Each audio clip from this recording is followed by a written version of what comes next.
Today we're going to be taking a look at the new Viofo A229 Plus 3-channel dash cam. But don't worry, this is not going to be a shill review or an NPC review. I'm going to discuss the pros and cons of this so you can decide if you should get it or not.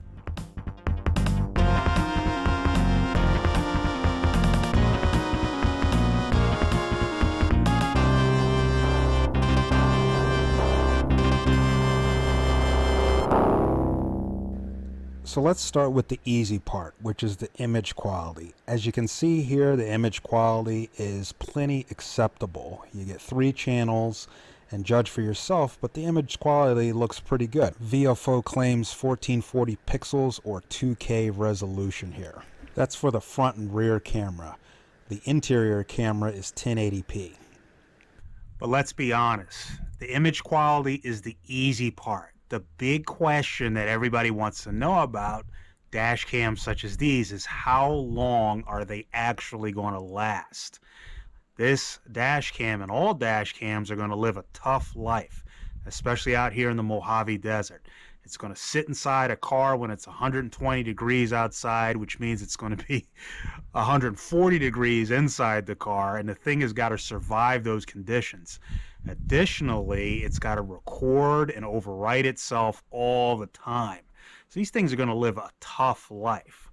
Now, back in the good old days, when electronics used to be made exclusively, at least the good ones, in Japan, electronics lasted forever. Name brand Japanese electronics such as Panasonic, Sony, Technics, Pioneer, etc.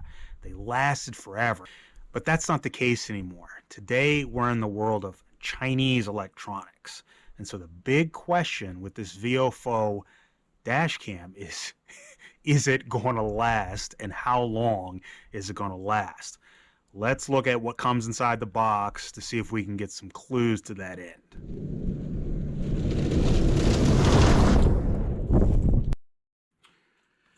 All right, so let's see what we got here. We got the camera in this box. Got an SD card over here. Got a polarizer lens here. A wireless Bluetooth remote control here. And a hardwire kit here. Alright, so inside the box is your typical stuff. You're going to get your 3 cameras, your main cam that points out front, the rearward facing one, the interior one. You're going to get a hardwire kit if you want to hardwire it to your car, which is optional. It's also going to have a battery protect switch to activate if you decide to use the parking mode on this particular dash cam.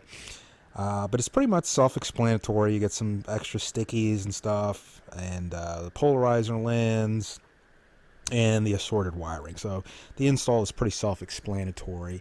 Overall, the build quality looks to be good, and it looks to be what you'd expect from a dash cam in this price range. So now it's time to install. Again, self-explanatory. Run your wires however you want. Hide them in the trim if you wish. What we're doing here, we've decided to do a semi-permanent install to make it easier to uninstall in case it decides to break on us. So that's just our choice here. But it's pretty easy install, and the only thing you really need to know is connect all the wires, and the cameras mount to your vehicle's glass with 3M double-sided sticky tape. Alright, if you are unfamiliar with how these dash cams work, you basically insert a micro SD card into the main unit, and it essentially records 1 to 10 minute clips, and it loops them around continuously, and it will continuously overwrite itself when the memory card gets full. So in essence, the thing is always recording, and it breaks your individual video clips up into small manageable files. So there's little risk of you losing some important information or important video in case you in case you film something that you need to bring back up again. You get what I'm saying. So the thing is pretty much feature packed. It's impractical to go down every last feature here. Let's just say I'm not sure what this particular Viofo dash cam does not have. So it has pretty much every option you can think of. All the cameras record. The interior camera at night, which we'll see here in a moment, has infrared lights on it, so you can see. It'll basically highlight things in the dark. You've got it all, and there's a very easy interface. Whether you use, in other words, the navigation interface. In other words, to configure this is what I'm trying to babble. You can do it on the unit itself, or you can go inside the app, which is way easier, and it connects via Wi-Fi, and you connect it to your phone, you download the app, and you can do all your settings right on your phone. It's super easy. So as far as configuring this thing, no issues. As far as features, no issues. As far as video quality, see for yourself, but I think there's no issues. Now, is this a GoPro level quality dash cam? No, of course not. This is not at all supposed to be a GoPro, so don't expect that. If you come in with reasonable expectations, expecting security cam quality versus GoPro level quality or anything better than GoPro, you're going to be A-okay.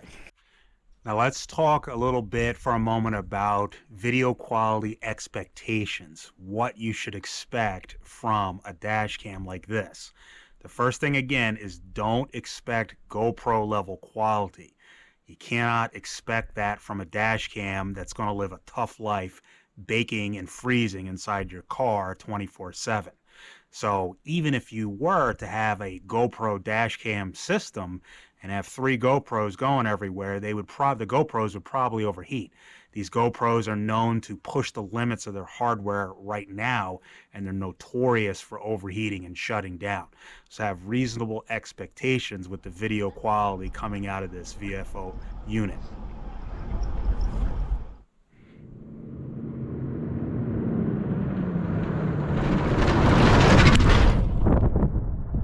The next thing is a lot of people have an unrealistic expectation when it comes to dash cams that they should be license plate readers. Dash cams are not license plate readers. They are event capturers. They're supposed to capture events. It's gotten twisted over the years, and everybody now expects their dash cam to hyper focus on every last license plate that's on the road, no matter how fast the car is coming or going. That's not the case. Even GoPro cannot do that. They're not license plate readers. They're supposed to capture events. Even your top tier made in Japan Panasonic Arbitrator, that's the police world class made in Japan type of dash cam that's now called iPro, incidentally. Doesn't matter, it's all Panasonic. Even that can't perfectly capture every license plate. So come into this whole dash cam thing with the mentality that you're capturing events, not license plates, and you're going to be okay.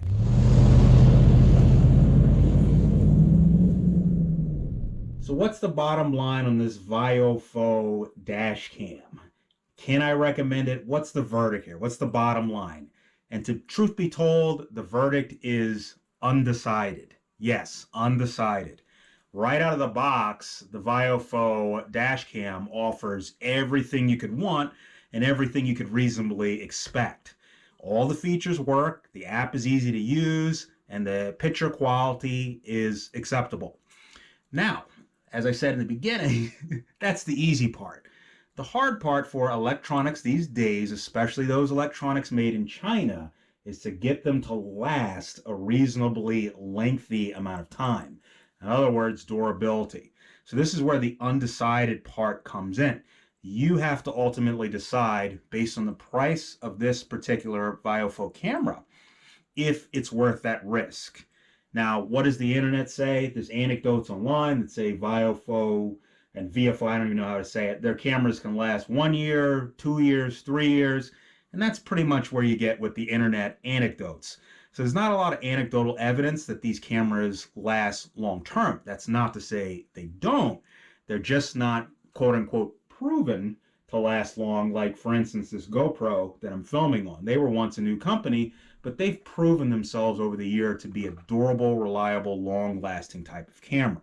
So, again, you're going to have to weigh the pluses and minuses of what you get, what you're paying versus and what you're paying for this camera versus any potential long-term durability issues. This camera comes with a Sony Starvis 2 sensor or something like that. So it does have a Sony sensor inside of it, and that's great, but so does this GoPro. It has a Sony sensor, and so does pretty much every other dash cam. They have Sony sensors as well. So that sensor part of the Viofo camera presumably will be reliable since it comes from a reputable company, Sony. But what about the rest of it? And remember, this thing is getting cooked. It is getting cooked inside of your car, then thawed out, and then frozen over and over and over while constantly working. So reliability long term is going to be the issue, and that's why I'm simply undecided on this. If you know anything about Viofo cameras, please comment about their long term reliability and durability in the comments. But as it stands right now, it's undecided. I'll keep everybody posted to see how long this camera lasts out here in some abusive Mojave Desert environments that we're in. All right, enough rambling. I'll keep everybody posted on the Viofo dash cam. If you found this video helpful, please remember to like and subscribe. Thank you, and have a great, great day.